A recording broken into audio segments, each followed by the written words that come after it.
दोस्तों, जलेबी अगर एकदम पतली, करारी और जूसी ना हो तो जलेबी खाने का मजा ही नहीं आता। और अगर ऐसी ही कमाल की जलेबी हम घर पे ही बना लें और वो भी बस 15 ही मिनट में, तो मजा नहीं आ जाए। तो दोस्तों, मेरा नाम है रजत और मेरी मॉम के किचन में आप सभी का स्वागत है। फ्रेंड्स, बढ़िया जलेबी बनाना एक कला है, एक आर्ट है जो एक्सपीरियंस से आती है। तो आज मैं आपके साथ इस वीडियो में ऐसे लोगों का एक्सपीरियंस शेयर करूंगा जो जलेबी बनाने के एक्सपर्ट हैं, और उनके सारे टिप्स और ट्रिक्स मैं आपको इस वीडियो में स्टेप बाय स्टेप बताने वाला हूँ। तो बिना किसी देरी के ये कमाल की रेसिपी शुरू करते हैं।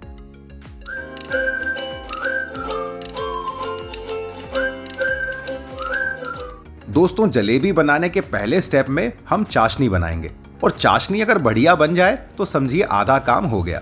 एकदम परफेक्ट चाशनी बनाने के लिए आप घर में एक कटोरी या कप सेट कर लें। आपको सारा मेजरमेंट उसी कप या कटोरी से करना है। तो हमने यहाँ पर ये वाली 2 कटोरी भर के चीनी ली है और उसी कटोरी से 1.5 कटोरी भर के पानी लिया है। यहाँ पर हमने फ्लेम को मीडियम रखा है और इसको एक बार अच्छे से मिक्स कर लिया है, और इसको अब हम 1 मिनट के लिए लगातार ऐसे ही चलाते रहेंगे ताकि चीनी अच्छे से घुल जाए। अब मैं आपको बताता हूँ इस रेसिपी का पहला टिप। दोस्तों, आपने देखा होगा कई बार चाशनी को साफ करने के लिए लोग नींबू के रस का इस्तेमाल करते हैं, लेकिन हम यहाँ पर डाल रहे हैं 2 चम्मच दूध। वैसे आप चाहें तो दूध की जगह आधा चम्मच नींबू का रस भी यूज कर सकते हैं। नींबू डालने से जलेबी की खटास थोड़ी बढ़ जाती है, जो हर किसी को पसंद नहीं आती। अब इस चाशनी में दूध हमने इसलिए डाला है कि आप देखेंगे जैसे जैसे ये चाशनी उबलती जाएगी और इसके ऊपर झाग आता जाएगा, और इस झाग के साथ चीनी में जितना भी डस्ट होता है सारा ऊपर आ जाएगा। ये देखिए, अब हमारी चीनी भी अच्छे से घुल गई है और सारा डस्ट भी ऊपर आ गया है। अब ये साइडों में जितना भी झाग वाला डस्ट है, इसको अब हम एक छोटी सी छलनी लेंगे और छलनी से इस सारे डस्ट को निकालकर अलग कर देंगे। और जो थोड़ा बहुत कढ़ाई के कोने में इस तरह से रह जाए, उसको चम्मच से निकालकर अलग कर दें। यहाँ आप देख सकते हैं कि हमारी चाशनी बिल्कुल क्लीन हो गई है और एकदम ट्रांसपेरेंट दिख रही है। अब इस रेसिपी का दूसरा टिप ये है कि हमें इस चाशनी को 1 तार का या 2 तार का नहीं बनाना। बस उंगलियों के बीच इसको अगर लें तो इस तरह से चिपचिपी लगे, जैसे कि शहद या तेल लगता है ना, बिल्कुल वैसा ही। तो अब 5 से 6 मिनट के बाद ही चाशनी बिल्कुल पक गई है, तो इस वक्त हम गैस को बंद कर देंगे और आपको इस चाशनी का तीसरा टिप बताएंगे। अब हम एक चम्मच में बहुत थोड़ा सा, यानी कि 1 चुटकी ऑरेंज फूड कलर ले रहे हैं। आपको यहाँ पर ध्यान देना है कि अगर ये फूड कलर थोड़ा भी ज्यादा हो गया तो जलेबी का नेचुरल कलर नहीं आएगा। तो आपको बिल्कुल थोड़ा सा, आप देख रहे हैं, बिल्कुल इतना सही कलर डालना है बस। क्योंकि आप देख रहे हैं हमारी चाशनी बिल्कुल क्लीन और ट्रांसपेरेंट हो गई है, तो इतने से फूड कलर से भी इसका कलर बहुत ही सुंदर आ जाएगा। ये देखिए, जैसे जैसे ये खुलता जाएगा आप देखेंगे कि चाशनी कितनी बढ़िया दिखेगी। ये देखिए, आ गया ना एकदम बढ़िया कलर। तो आपको इतना ही कलर डालना है। अब बढ़िया फ्लेवर के लिए हम इसमें डालेंगे कुछ धागे केसर के और आधा छोटा चम्मच इलायची पाउडर, जिससे इस जलेबी में बहुत ही बढ़िया खुशबू आएगी। केसर बिल्कुल ऑप्शनल है, आपके पास हो तो डालें, नहीं तो आप स्किप भी कर सकते हैं। अब हमारी चाशनी बनके बिल्कुल तैयार हो गई है। इसको हम साइड में रखेंगे और बनाएंगे जलेबी का बैटर। अब फटाफट से बन जाने वाली जलेबी के बैटर के लिए हमने यहाँ पर एक बोल लिया है, और अब इस बोल में डाल देंगे 1 कप भर के मैदा। ये मैदा लगभग वजन में 250 ग्राम है। अब इस इंस्टेंट जलेबी को बिल्कुल क्रिस्पी बनाने के लिए 2 खास टिप है। पहला टिप ये है कि इस मैदे में हम 1 चम्मच बेसन मिलाएंगे, और क्रिस्पी जलेबी का दूसरा टिप हम आपको आगे बताएंगे। और अब थोड़ा खटास के लिए हम इसमें डाल रहे हैं 2 चम्मच खट्टी दही। और अब इस जलेबी को इंस्टेंट बनाने के लिए हम इसमें डाल रहे हैं आधा छोटा चम्मच बेकिंग पाउडर। बेसन डालने से आप देखेंगे जलेबी का कलर और टेक्सचर बहुत ही बढ़िया आएगा। फ्रेंड्स, हम यहाँ पर एकदम इंस्टेंट जलेबी बना रहे हैं, तो आप इसमें जिस दही का यूज करेंगे वो एकदम खट्टी होनी चाहिए। अब उसी सेम कप में हम आधा कप पानी लेंगे और एक ही बार में डाल देंगे। ऐसा करने से इस बैटर में लम्प्स नहीं पड़ेंगे। अब इसको थोड़ा सा मिक्स करने के बाद हम इसमें थोड़ा थोड़ा पानी और ऐड करते जाएंगे और एक ही डायरेक्शन में इसको फेंटते जाएंगे।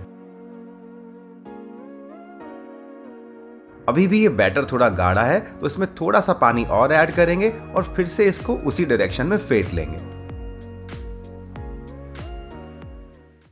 हमें इस बैटर को ना तो बहुत ज्यादा गाढ़ा रखना है, ना ही पतला होने देना है। ये बैटर बिल्कुल ऐसा होना चाहिए, इसको अगर हम ऊपर से गिराएं तो फ्लोइंग कंसिस्टेंसी वाला हो, बीच में ब्रेक नहीं होना चाहिए।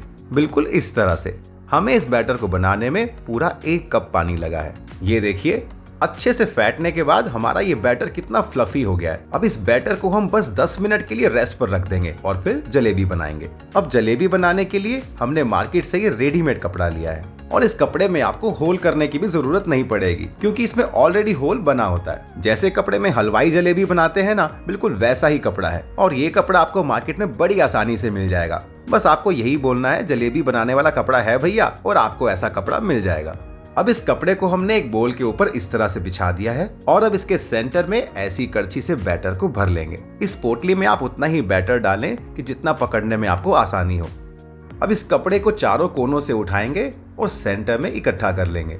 अब इसको चारों तरफ से इकट्ठा करने के बाद इस पोटली को उठाकर उसी बैटर वाले बोल के ऊपर ले जाएंगे ताकि इसके अंदर का बैटर वापस बोल में ही गिरे, और ऊपर से इसको अच्छी तरह से फोल्ड करके ऐसे घुमा देंगे ताकि आपको जलेबी बनाने के लिए पोटली की अच्छी ग्रिप मिल जाए। कपड़े की पोटली में हमने बैटर बनाकर रेडी कर लिया है, और अगर आप कपड़े के इस्तेमाल से जलेबी नहीं बनाना चाहते तो कोई बात नहीं, आप अपने घर में रखी हुई इस तरह की केचप की बोतल से भी आसानी से जलेबी बना सकते हैं।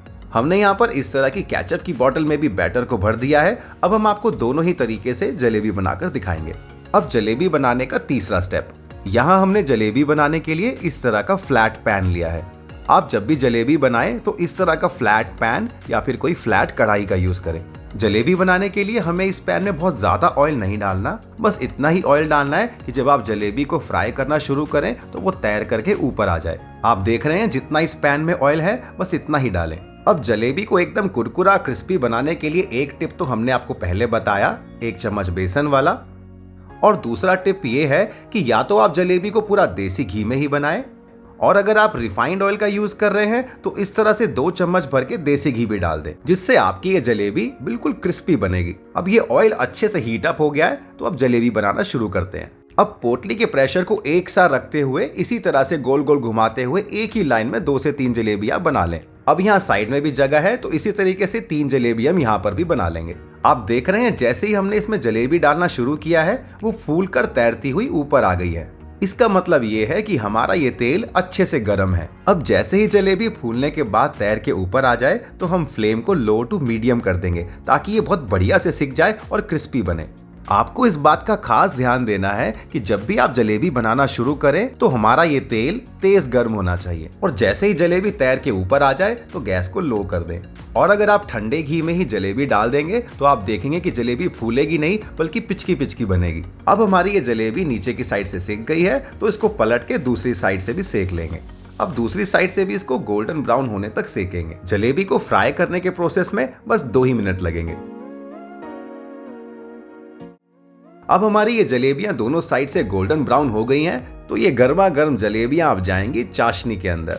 यहाँ चाशनी को हमने फिर से थोड़ा गर्म कर लिया है। आपको ध्यान देना है कि एकदम ठंडी चाशनी में जलेबी ना डालें। अब जलेबी में जितनी चाशनी भरनी होती है वो 20 से 30 सेकंड में ही भर जाती है, तो इसको आपको ज्यादा देर तक चाशनी में नहीं डुबोना है। बस 20 से 30 सेकंड के बाद आप इसको निकाल लें। अगर आप इन जलेबियों को इससे ज्यादा देर तक चाशनी में रखेंगे तो ये नरम पड़ जाएंगी। आप देख रहे हैं हमारी जलेबी का कलर एकदम परफेक्ट आया है, जैसी कि बाजार में मिलती है। इन जलेबियों को देख के कोई नहीं बता पाएगा कि इनको हमने घर में बनाया है या अभी अभी बाजार से लाए हैं। फ्रेंड्स, आप मेरी इस बात का बिलीव करिए, इस रेसिपी को फॉलो करके अगर आपने ये जलेबी बना ली तो आपके घर में सब आपके फैन हो जाएंगे। तो चलिए अब हमने जो बैटर केचप की बोतल में भर के रखा है उससे भी जलेबी बना लेते हैं। अब वापस से हमने इस तेल को तेज गरम कर लिया है। अब बिल्कुल सेम उसी तरह से बोतल को प्रेशर देते हुए इस तरह से गोल गोल जलेबियां बनाते जाएंगे। आपने देखा ये जलेबियां भी कैसे फूल करके ऊपर आ गई, यानी कि हमारा ये तेल एकदम अच्छे से गर्म है। अब इन जलेबियों को भी नीचे से अच्छे से सिकने देंगे और जैसे इसका कलर चेंज हो जाए हम इसको पलट लेंगे। अब पलट कर दूसरी साइड से भी इनको अच्छे से सिकने देंगे। अब हमारी ये जलेबियां भी 2 ही मिनट में अच्छे से सिक गई हैं, तो अब ये जाएंगी चाशनी के अंदर। अब बिल्कुल पहले की ही तरह इन जलेबियों को भी 20 से 30 सेकंड चाशनी में डूबा रहने देंगे और फिर निकाल लेंगे। पूरी जलेबियां बनाने के बाद अगर आपकी चाशनी बच जाए तो उसे वेस्ट बिल्कुल ना करें। उस बची हुई चाशनी में थोड़ा गेहूं का आटा डाल के घोल बनाएं और तवे के ऊपर गर्मा गर्म मीठे चिल्ले बना लें। अब हमारी ये क्रिस्पी जलेबियां खाने के लिए तो बिल्कुल तैयार है, लेकिन सर्व करने से पहले हम इसको गार्निश करेंगे पिस्ता के साथ। भाई जलेबी तो मेरी इतनी फेवरेट है और ये गर्मा गर्म जलेबियों को देख के तो मुझसे बिल्कुल रुका नहीं जा रहा। और अब हम आपको दिखा देते हैं कि ये कितनी क्रिस्पी बनी है ना एकदम क्रिस्पी। हमारी जलेबी एकदम पतली, क्रिस्पी और जूसी बनी है। तो अब मैं इसको फटाफट से खा लेता हूं। जलेबी खा के तो मजा ही आ गया। तो फ्रेंड्स, ये इंस्टेंट जलेबी की रेसिपी आप जरूर ट्राई करिएगा। जितना मजा आपको खाने में आएगा उतना ही मजा ये जलेबी बनाने में भी आएगा। अगर आपको हमारी ये रेसिपी अच्छी लगी हो तो एक लाइक तो बनता है, और जब भी आप ये रेसिपी ट्राई करें तो हमें कमेंट में लिख करके जरूर बताइए कि आपकी जलेबी कैसी बनी। और हाँ, अगर आप हमारे चैनल पर पहली बार विजिट कर रहे हैं तो हमारे चैनल को सब्सक्राइब भी जरूर करिए और बेल आइकन के बटन पे क्लिक करना बिल्कुल ना भूलें, ताकि हमारी सारी इंटरेस्टिंग वीडियोस आप तक सबसे पहले पहुंच जाए। और हम आपके लिए इसी तरह से लाते रहेंगे ऐसी बहुत सारी इंटरेस्टिंग रेसिपीज यहीं पर हमारे चैनल मेरी मॉम की किचन में।